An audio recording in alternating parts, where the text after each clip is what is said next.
안녕하세요. AWS의 솔루션스 아키텍트 조소연입니다. 이번 세션에서는 보안팀이 더 빛나는 방법, 생성형 AI와 함께 위협을 기회로 이진혁 솔루션스 아키텍트와 세션을 진행하겠습니다. 보안팀은 언제나 조직의 최전선에서 위협과 함께 싸워왔습니다. 하지만 업무량은 갈수록 늘어나고 있고 사람의 손으로는 감당하기 어려울 만큼 정형, 비정형 데이터가 쏟아지는 시대입니다. 이런 상황에서 생성형 AI는 보안팀에게 어떤 의미일까요? 저희는 오늘 이 시간을 통해 생성형 AI가 단순한 기술 트렌드가 아니라 보안팀의 전문성을 높이고 부담을 줄여줄 수 있는 실질적인 도구가 될 수 있음을 보여드리고자 합니다.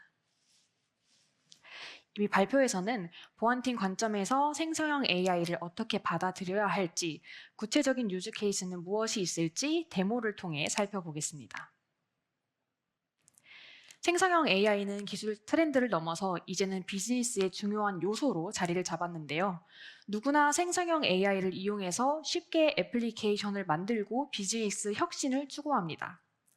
하지만 보안팀은 새로운 기술이 도입될 때마다 늘 그랬듯이 신중한 검토를 했어야 했는데요.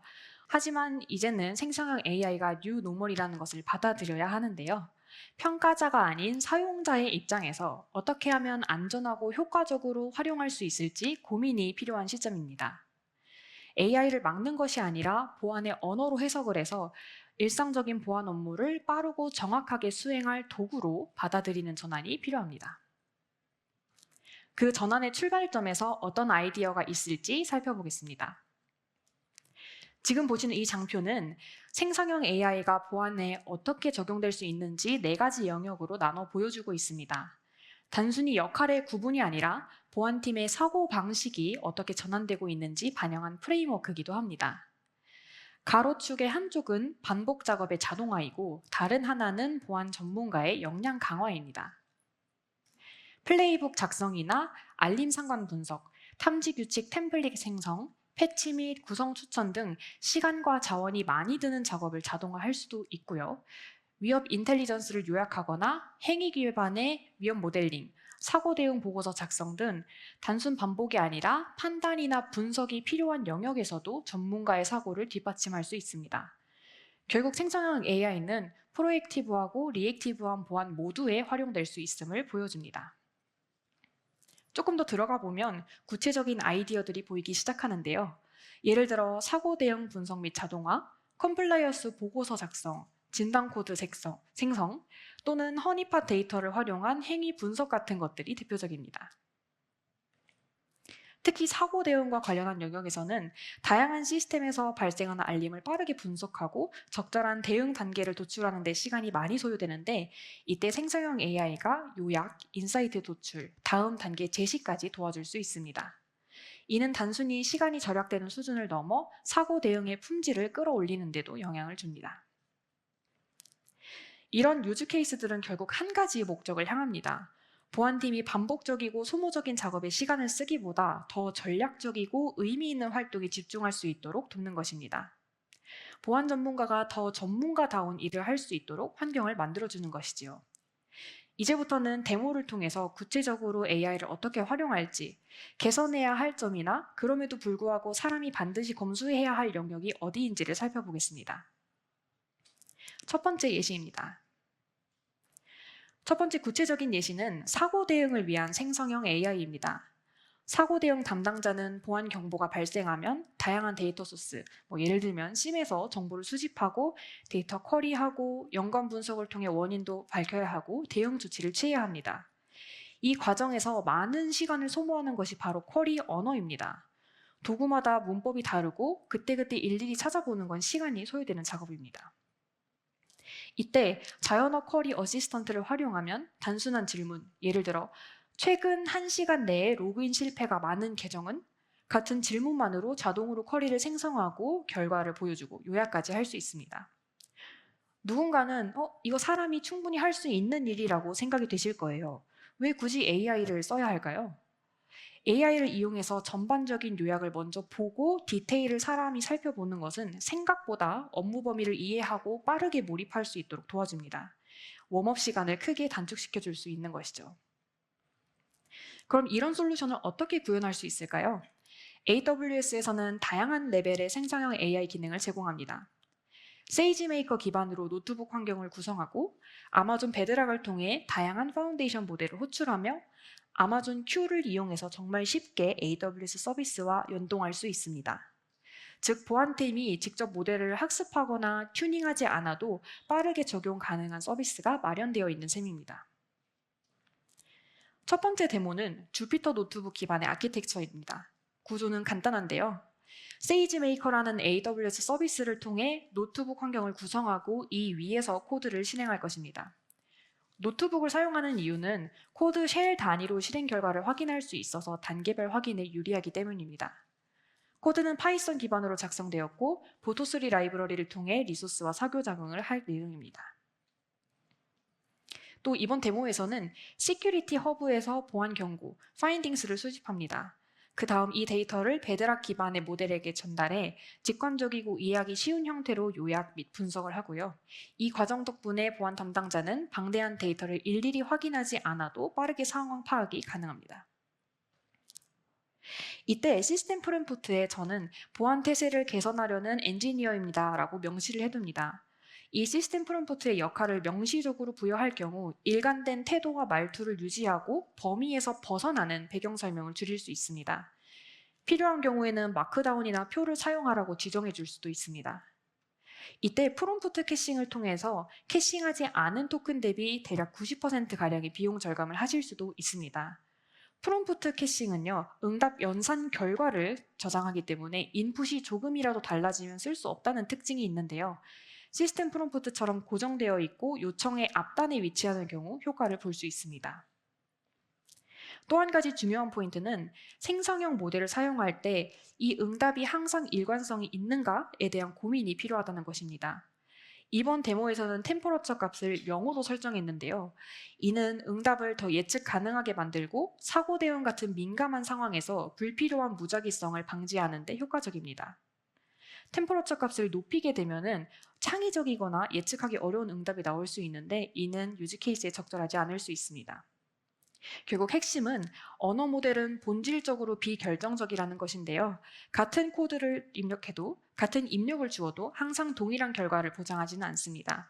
하드코딩된 스크립트와는 다르다는 점을 꼭 기억하셔야 합니다. 이제 첫 번째 데모를 살펴보겠습니다. 세이지 메이커 노트북을 통해서 워크북을 작성했고요. 저는 시큐리티 허브에서 파인딩을 가져오는 코드를 사전에 작성해 두었습니다. 응답 결과를 보니 제이슨으로 나왔는데요. 내용이 길고 방대하여 한눈에 어떤 내용인지 파악이 잘 안 됩니다. 만약 이 작업을 굉장히 빈번하게 수행하신다면 파싱 로직을 만들어 두실 수 있겠지만 이렇게 해야 되는 서비스가 수십 개라면 쉽지 않겠죠. 그래서 베드락에서 모델을 호출해서 결과를 요약하고 분석하도록 요청할 예정입니다. 이때 시스템 프롬프트에 분석과 페르소나를 넣어주고요. 분석 내용을 보면 이슈가 무엇인지 중장기적으로 어떤 대응 조치가 필요한지를 정리해 줍니다. 그 대응 조치를 실제로 수행해 볼까요? 수행 코드는 제가 미리 작성하지 않았기 때문에 역시나 모델에게 생성을 부탁합니다. 이는 리소스를 실제로 조회하거나 수정을 해야 되기 때문에 실행하기 전에 반드시 검토를 해줍니다. 검토 결과 위험하다고 파악된 리소스가 실제로 사용이 되고 있는 것을 확인했고요. 해당 리소스에게 구체적으로 구성 변경하기 위한 코드 생성, 검토, 실행 작업도 다시 한번 반복합니다. 이를 통해 워크북 생성 속도를 빠르게 당길 수 있습니다. 만약 프로그래밍에 익숙하거나 IDE 환경에서 개발을 하는 보안팀이라면 아마존 Q 디벨로퍼를 활용하는 것도 좋은 방법입니다. 명령줄 환경에서는 AWS 리소스에 접근하거나 보안 시나리오를 스크립트 형태로 실행하는 것이 가능합니다. 혹시 AWS 서비스가 익숙하지 않은 분들도 명령어를 입력만 하면 필요한 접근을 수행할 수 있기 때문에 비전문가도 보안 자동화에 접근할 수 있는 환경을 제공합니다. Q는 VS 코드 같은 IDE에 붙여서 개발 어시스턴트처럼 사용할 수 있습니다. 자연어로 코드 작성이 가능하기 때문에 개발을 위한 API를 정확히 몰라도 특정 수준까지 구현이 가능합니다. 두 번째 데모를 살펴보겠습니다. 이번에는 VS 코드 IDE 환경에서 실행을 했고요. 이번에는 아무것도 작성되어 있지 않은 빈 파일에서 처음부터 가두유티 파인딩을 가져와 달라는 워크북 생성을 부탁을 하게 됩니다. 왼편에 있는 코딩 어시스턴트에게 자연어로 입력을 했고 파일이 나오게 됐습니다. 다만 제가 구체적으로 요구사항을 명시하지 않았기 때문에 리전이나 시간 범위 같은 일부 요소에 대해서는 임의 변경이 필요했습니다. 이마저도 어시스턴트에 부탁할 수는 있지만 저는 코드를 한번 살펴볼 겸 일부 내용에 대해서는 직접 수정을 했습니다. 이렇게 수정한 파일을 실행해 봤고요. 이 실행된 내용이 정말 정확하게 동작한 것이 맞는지 콘솔에서 크로스 체크를 해봤습니다. 결과를 보니 잘 동작한 것이 맞는 것 같습니다. 그렇다면 이렇게 나온 결과 1번 데모와 동일한 시나리오입니다. 이 리소스가 실제로 사용되고 있는지 어떻게 조치를 하면 좋을지에 대해서 또다시 코드를 생성하고 검토하고 수행하는 결과를 반복합니다. 첫 번째 데모와 다르게 두 번째에서는 코드 생성에 대한 부담이 훨씬 줄어듭니다. 새롭게 생성한 코드는 별도의 파일에 저장을 해서 기존 파일과 섞이지 않도록 버전 관리를 하실 수도 있습니다. 두 번째 시나리오에서도 마찬가지로 조치가 필요한 리소스들을 식별을 해서 생성된 코드를 이용해서 인바운드 룰 그룹을 삭제하는 동일한 시나리오를 진행했습니다. Q는 최근에 CLI도 공개를 했습니다. 터미널과 같은 CLI에서 동작하는 어시스턴트인데 에이전틱한 워크플로우 내재화는 물론이고 최근에는 MCP 연동도 가능해지면서 많은 관심을 받고 있습니다. 아무래도 가장 큰 특징은 복잡한 연동 절차 없이 AWS 리소스를 자연어로 다룰 수 있다는 점입니다. 세 번째 데모도 살펴보겠습니다. 터미널에서 qchat이라는 명령어로 아마존 Q를 실행하겠습니다. 이때 내 계정에서 가두듀티 파인딩을 찾고 유관된 리소스 아이디를 알려줘 라고 자연어로 입력을 하자 이 요청을 수행하기 위한 세부 타스크들을 쪼개게 되고 수행을 해줍니다. 아까 API의 제이슨 응답보다 훨씬 가독성이 좋은 형태로 응답이 나왔고요. 마지막에는 어떻게 조치하면 좋을지에 대한 내용도 추가해줬습니다. 그 조치 내용을 실제로 수행하기 위해 역시나 동일하게 자연어로 쿼리를 진행했고요. 다만 리소스를 실제로 변경하는 이런 액션이 수행될 때는 신뢰할 수 있는 것인지 묻는 절차가 있습니다. T를 입력해서 수행 가능하다고 안내를 해주면 실제로 동작을 하게 됩니다. 아까와 동일하게 해당 리소스의 구성 설정을 변경했습니다. 이번에는 워크북 작성이나 코드 생성, 검토 작업이 아예 없이 모든 시나리오를 수행할 수 있었습니다. 두 번째로 살펴본 시나리오는 누군가는 해야 할 일, 바로 컴플라이언스입니다. 이 자리에 컴플라이언스를 굉장히 좋아하는 분이 계시다면 미리 양해의 말씀을 구합니다. 하지만 대체로 많은 분들이 썩 즐기시지는 않으신 것 같은데요. 감사 대응 같은 경우는 반복적이고 형식화된 문서 작업이 많습니다. 규정을 기반으로 문서나 보고서 초안을 만드는 일도 많으실 텐데요. 이런 작업을 생성형 AI에게 맡기면 데이터 기반 보고서를 자동으로 생성하거나 기존 양식을 채워주는 것도 가능합니다. 예를 들어 인증 대상 서버를 알려줘 라는 질문을 하면 해당 문서의 본문을 이해한 뒤 항목을 찾아서 답해줍니다. 이때 중요한 건 단순히 검색이 아니라 문맥을 이해한다는 것입니다. 생성형 AI는 문서 내의 내용을 종합적으로 해석해서 질문의 의도를 파악한 후에 적절한 위치에서 답을 도출해 줍니다. 이러한 방식은 표준 문서를 해석할 때 매우 효과적이며 감사 대응에 필요한 초안 작성 시간을 확실히 줄여줄 수 있습니다. 감사 대응이나 규정 준수, 문서는 보안팀의 필수 업무인데요. 하지만 이 문서를 작성할 때는 반복적인 작업, 다양한 양식, 그리고 방대한 참조 문서들이 요구가 됩니다. 각기 다른 기준에 따라 적절히 항목을 추출하고 설명을 작성해야 되는데요. 이때 중요한 건 이 문서들이 반드시 정확해야 하고 최신 기준을 반영해야 된다는 것입니다. 결국 보안팀은 작성 이상으로 사고와 검토, 조율에 많은 시간을 쓰게 됩니다. 최근에는 컨텍스트 윈도우가 굉장히 긴 초장문 컨텍스트 모델의 성능이 아주 인상적으로 발달하고 있습니다. 수십 페이지 문서를 넣고도 문서 간의 맥락을 비교하거나 정책 간의 차이를 추론하는 능력이 꽤 높아졌습니다. 그래서 단일 문서 기반의 질의를 할 때는 굳이 별도의 파이프라인 없이 모델에 문서를 그대로 넣는 방식도 효과적으로 활용하고 있습니다. 하지만 그 방식의 한계를 따져보면 문서가 수백 개 이상인 경우, 응답의 비용이나 지연 시간이 민감한 경우, 그리고 특정 기준으로 여러 문서를 빠르게 비교해야 하는 경우에는 여전히 검색 기반의 레그가 더 적절하거나 효율적인 전략일 수 있습니다. 그래서 실제 환경에서는 컨텍스트 윈도우가 긴 초장문 컨텍스트, 그리고 레그 기반의 하이브리드 전략을 쓰곤 합니다. 예를 들면 레그로 가장 연관성이 높은 문서 5개를 먼저 뽑은 뒤에 이 문서들을 통째로 장문 모델에 넣어서 상세 분석을 하는 식이죠. 저희는 이 전략을 바탕으로 실제 컴플라이언스 문서를 기반으로 레그 데모를 구현했습니다. 레그를 구현하는 가장 쉬운 방법 중 하나인 아마존 베드락의 놀리지 베이스 기능을 이용해 수많은 문서를 인덱싱해두고, 예를 들어 이 기준에서는 암호화 방식이 어떻게 되어야 하는가? 라는 질문에 대해서 정확한 문서를 바탕으로 응답이 생성되도록 했습니다. 결과적으로 보안팀은 일일이 기준들을 외우지 않아도 빠르게 초안을 얻고 검토에 집중할 수 있게 됩니다. 예시를 통해서 살펴보겠습니다. 놀리지 베이스를 이용하기 위해 S3에 파일을 올려뒀고요. 저는 ISMS, 그 다음에 공급망 가이드라인을 올려두었습니다. 새로운 데이터가 올라갔기 때문에 놀리지 베이스를 한번 싱크해주고요. 콘솔에서 테스트를 해보겠습니다. 모델은 엔트로픽의 소넷 3.5를 이용했습니다. 몇 가지 질문을 해보았는데요. S보험에 대한 최소 요건을 물어보기도 했고요. 그 이후에는 가이드에서 소개하고 있는 실질적인 탐지 사례를 소개해달라고 했습니다. 문서에 있는 기업 A의 사례를 뽑아주고 있습니다. 그렇다면 이런 탐지 사례들은 어디서 더 확인을 할 수 있는지도 한번 물어보겠습니다. 질문에 대한 응답으로 니스트의 데이터베이스인 MVD에서 탐지 사례를 확인할 수 있다고 응답을 해줬습니다. 저는 아까 그 A 사례가 문서에 정확히 몇 페이지에 있는지가 궁금한데요.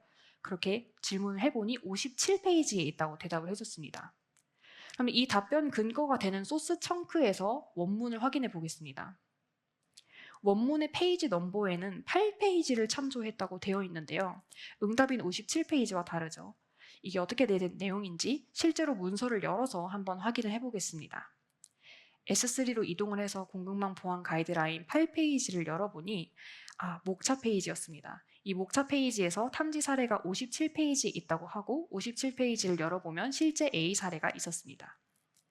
이번에는 ISMS 인증 의무 대상자 기준에 대해서 물어봤고요. 아까와 동일하게 이 내용이 몇 페이지에 있는지 물어봤습니다. 이번엔 24페이지라고 응답을 해줬는데요. 마찬가지 방식으로 원본 문서를 열어보겠습니다.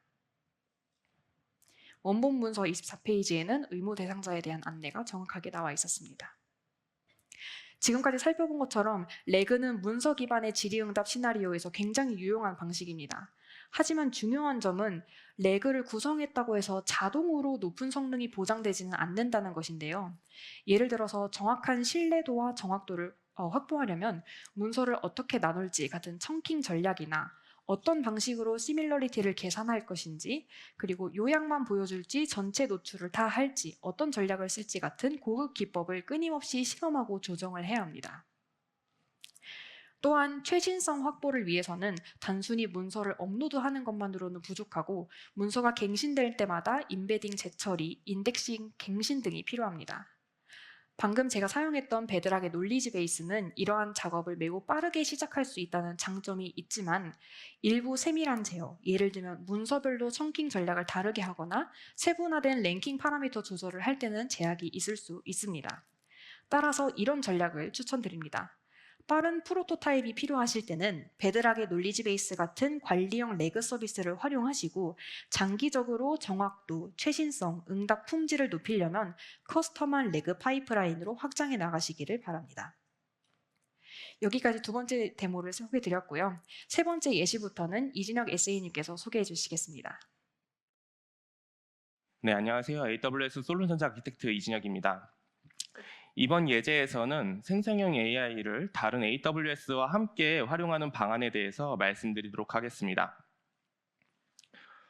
먼저 보안 테스트 코드를 생성하는 사례에 대해서 말씀드리도록 하겠습니다. 서비스를 상용 환경에 배포하기 전에 서비스에 보안적으로 문제되는 코드는 없는지, 그리고 취약점이 알려진 라이브러리를 내 코드에 사용하고 있는 부분은 없는지 등 다양한 어플리케이션 보안에 대해서 테스트하는 일은 매우 중요합니다.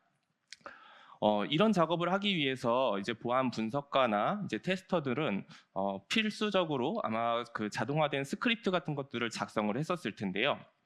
하지만 위협 분석가나 보안 테스터 분들은 이제 개발에 익숙하지 않은 분들도 많고 이분들의 주 업무는 이게 아닙니다. 오히려 보안 테스트 케이스를 작성을 하기보다는 이제 실제로 보안 이슈를 이제 점검을 하고 그 다음에 그거에 대한 대응 전략을 안내를 하는 것이 이분들의 주 업무입니다. 이럴 때 아마존 Q 디벨로퍼를 활용해서 보안 테스트 스크립트를 자동으로 생성하는 데 활용하실 수가 있습니다. 이렇게 활용을 한다면 보안 테스터 분들은 어플리케이션 코드를 분석하고 테스트 코드 개발에 사용하는 시간을 절약할 수 있고요. 오히려 본업인 보안 점검에 집중해서 더 안전한 서비스를 고객에게 전달할 수가 있을 것입니다. 그럼 이제 실제로 AI를 어떻게 활용하면 좋을지 데모를 보여드리도록 하겠습니다. 이 데모에서는 모든 리전의 보안 그룹의 구성을 점검을 해서 내 AWS 클라우드 환경에 네트워크 구성이 안전한지 확인하는 것을 보여드릴 겁니다. 보시는 것처럼 자연어로 테스트 코드를 작성해달라는 명령을 내리면 이제 자동으로 Q가 스크립트를 생성하는 걸 볼 수가 있고요. 저는 이 스크립트를 검토한 다음에 이제 바로 실행을 할 수가 있습니다. 근데 지금 에러가 발생을 했네요. 지금 예전에 같은 경우는 이렇게 에러가 발생을 하면은 저희가 그 에러를 다 분석을 하고 코드를 수정해야 됐습니다. 하지만 이제 세상이 좋아져서 이 에러 메시지를 단순하게 채팅창에다가 복사하고 수정해달라는 프롬프트만 입력을 하면은 이거에 대한 오류를 분석을 하고 수정까지 다 AI가 해줍니다. 그래서 수정된 코드를 실행을 하게 되면요. 제가 이렇게 정확한 출력 형식을 프롬프트에 입력을 하지 않았음에도 챗봇이 콘솔 출력에 적합한 구조로 결과를 출력하는 것을 볼 수가 있습니다. 제가 조금 더 프롬프트 조건을 구체화해 보도록 하겠습니다. 결과가 있는 경우에 경고 메시지를 출력을 하고 그 다음에 결과를 파일로 좀 저장을 해보도록 하겠습니다. 그리고 시간 정보 같은 것들도 UTC 형식으로 출력해 달라는 요청을 해보겠습니다. 다시 한번 이제 코드를 점검을 하고 그 다음에 새로 수정된 코드를 바로 실행을 해볼 텐데요.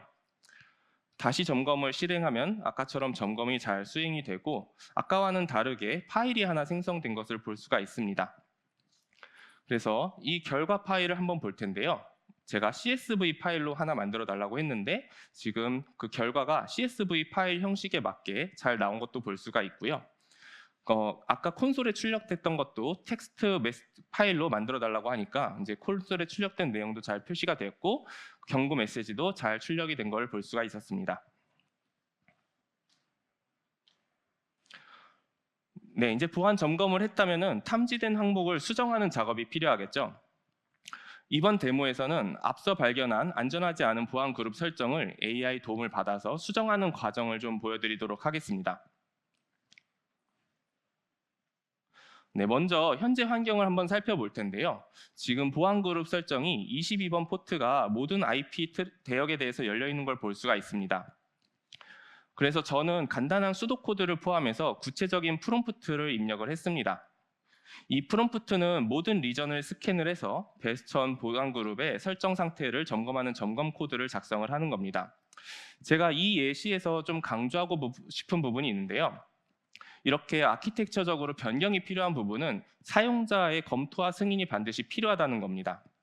그래서 제가 변경이 필요한 경우에는 사람이 승인을 얻도록 하고 변경 로그를 남기도록 프롬프트를 수정해서 입력을 했습니다. 지금 점검이 수행되고 있는데요. 지금 점검이 수행된 결과를 보면 특정 리전에서 잘못된 설정을 탐지했다는 알림이 나옵니다. 그러면서 어떻게 수정을 하면 좋을지 수정 방법도 제안을 해주고요.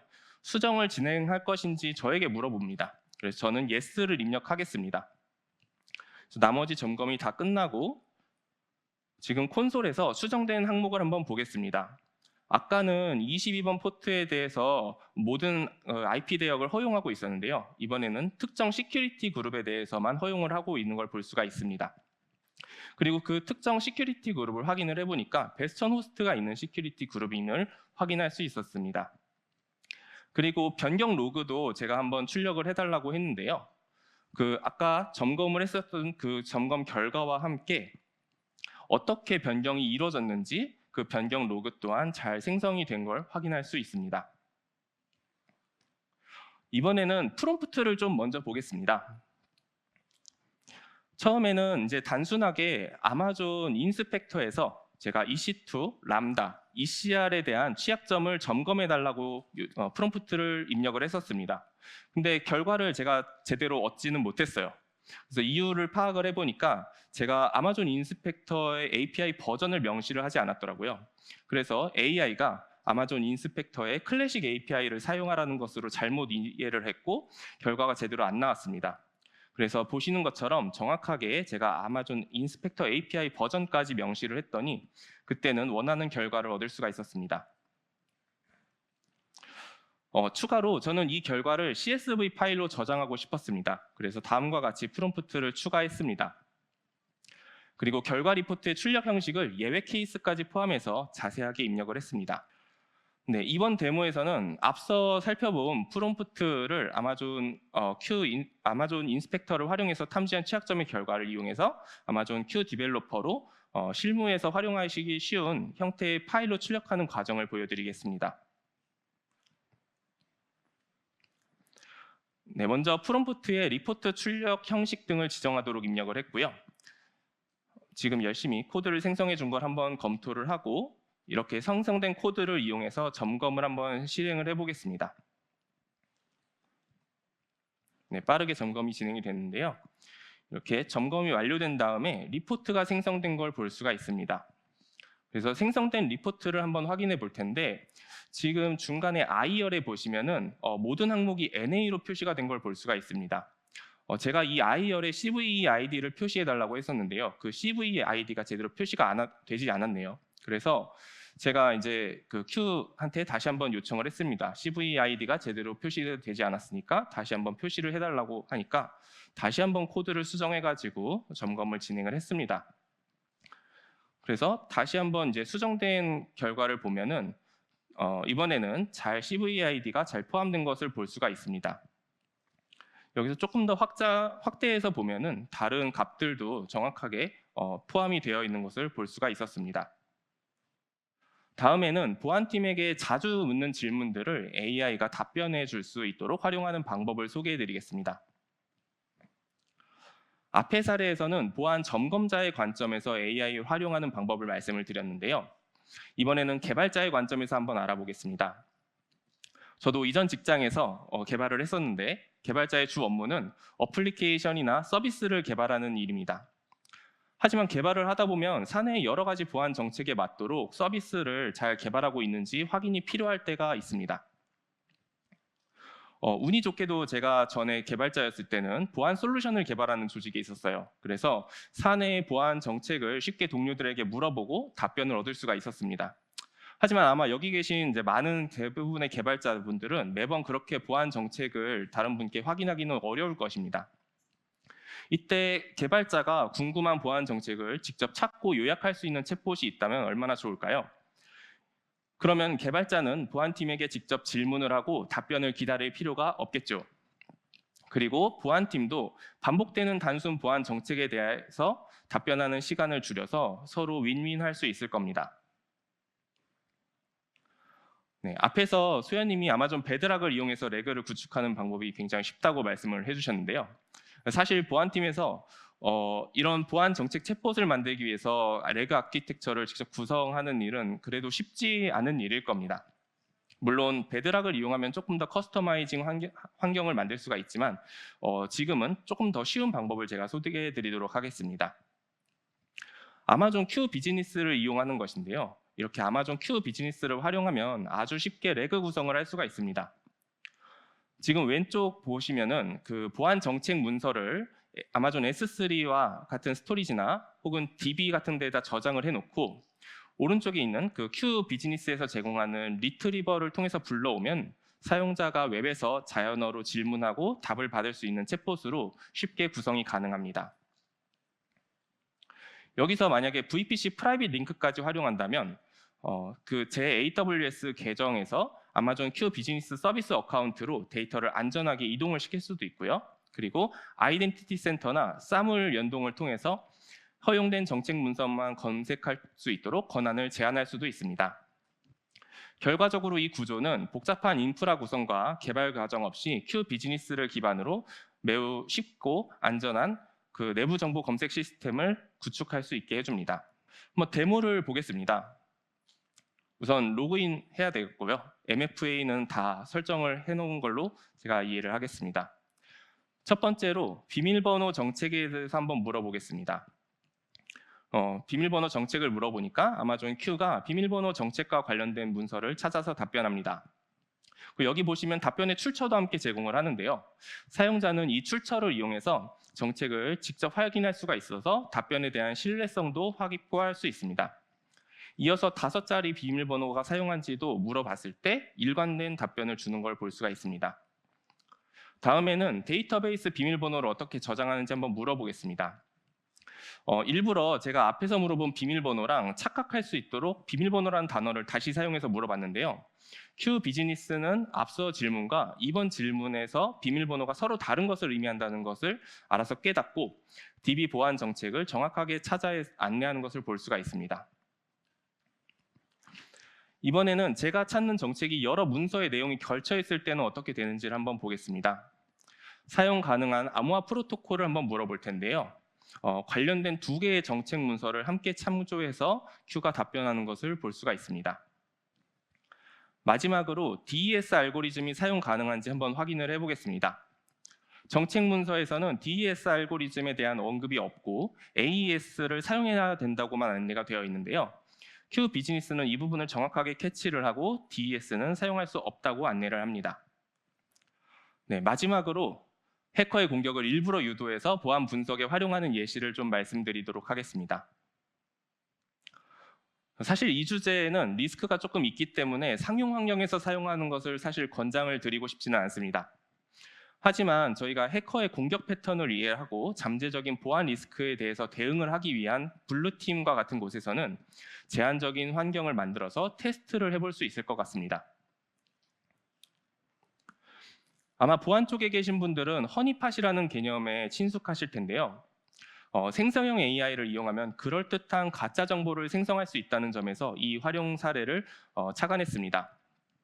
지금 오른쪽에 보시는 데이터는 API 응답을 통해서 정상적으로 얻은 실제 토큰 값처럼 보이지만 사실 AI가 생성한 가짜 토큰 값입니다. 저는 오늘 이걸 허니 토큰이라고 부르겠습니다. 만약 해커가 API 호출을 통해서 이런 토큰 값을 얻는다면 기쁘겠죠. 그리고 실제 토큰이라고 생각하고 공격을 이어나갈 텐데요. 그때마다 생성형 AI가 그럴듯한 응답 값을 생성해 보낸다면 공격자는 실제로 내 공격이 성공하고 있는 것처럼 착각할 수가 있습니다. 그럼 블루팀은 이러한 공격자의 행위를 분석을 할 수가 있고 수집을 할 수가 있고 공격 패턴을 분석하는 데 활용할 수가 있습니다. 다음은 아키텍처 구성입니다. 이 시나리오에서 공격자가 헤더를 변경해서 공격하는 예제를 한번 살펴보겠습니다. 먼저 클라우드 프론트를 통해서 유입되는 트래픽은 AWS 와프A에서 탐지가 될 거고요. 람다 엣지로 그 결과가 전달이 됩니다. 여기서 람다 엣지는 악의적인 요청을 탐지를 했으면 이제 302 리디렉션을 발생을 시킵니다. 그리고 그 요청을 아마존 베드락에게 전달을 합니다. 그리고 아마존 베드락은 요청에 대한 가짜 응답을 생성해서 공격자에게 보여주게 됩니다. 만약 정상적인 요청이라면 어떻게 될까요? 정상적인 요청이라면 아마존 베드락으로 요청이 전달되지는 않고 아마존 다이나모 DB에 쿼리를 진행하게 됩니다. 그러면 프롬프트를 어떻게 작성했는지 한번 살펴보겠습니다. 네, 오늘 데모에서는 학생 정보 시스템을 제가 가정하고 있습니다. 만약 공격자가 학생에 대한 정보를 요청을 했을 때 생성형 AI는 가짜 학생에 대한 데이터를 생성해서 응답하는 것으로 공격자를 속일 것입니다. 지금 프롬프트를 보시면 학생의 이름과 수강 과목, 성적 등 정상적인 응답의 데이터 스키마를 참고해서 제이슨 응답 객체를 생성하도록 프롬프트를 작성하신 걸 볼 수가 있습니다. 네, 이제 실제 예시입니다. 먼저 DB를 살펴볼 텐데요. DB에 보면 해커 123이라는 학생의 데이터가 존재하는 것을 확인할 수가 있습니다. 그리고 이 데이터를 get 요청을 통해서 가져올 수 있고요.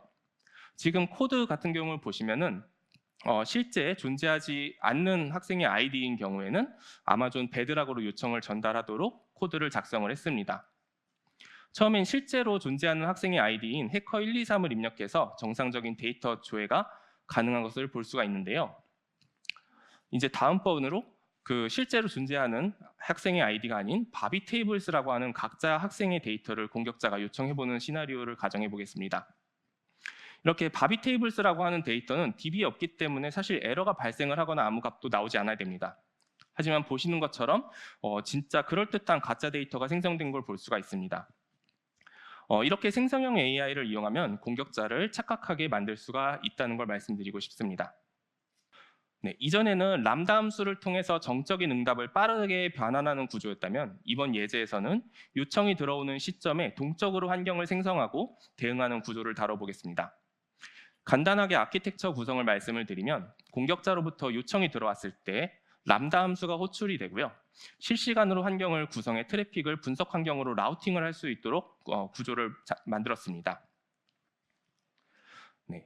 이 사례는 AWS 시큐리티 블로그에 자세하게 소개가 되어 있어서 이 QR코드 내용을 참고하시면 좋을 것 같습니다. 네, 긴 시간 들어주시느라 힘드셨을 텐데요. 이제 마무리를 하겠습니다. 오늘 이야기의 핵심을 3가지로 정리해 보겠습니다. 첫 번째, 생성형 AI는 보안 전문가를 대체하는 도구가 아니라 보안 전문가가 더 빠르고 정확하게 대응할 수 있도록 돕는 도구라는 것을 말씀드렸습니다.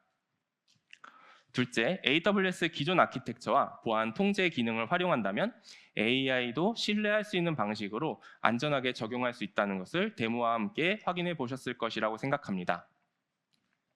네, 그리고 마지막으로 생성형 AI는 기계학습이나 AI에 대한 깊은 배경 지식이 없어도 누구나 쉽게 활용할 수가 있습니다. 여러분의 보안 워크플로우에 생성형 AI를 적용을 해서 생산성을 향상시키고 보다 안전하게 서비스를 만들고 운영하는 데 이 세션이 도움이 되었다면 좋겠습니다. 들어주셔서 감사합니다.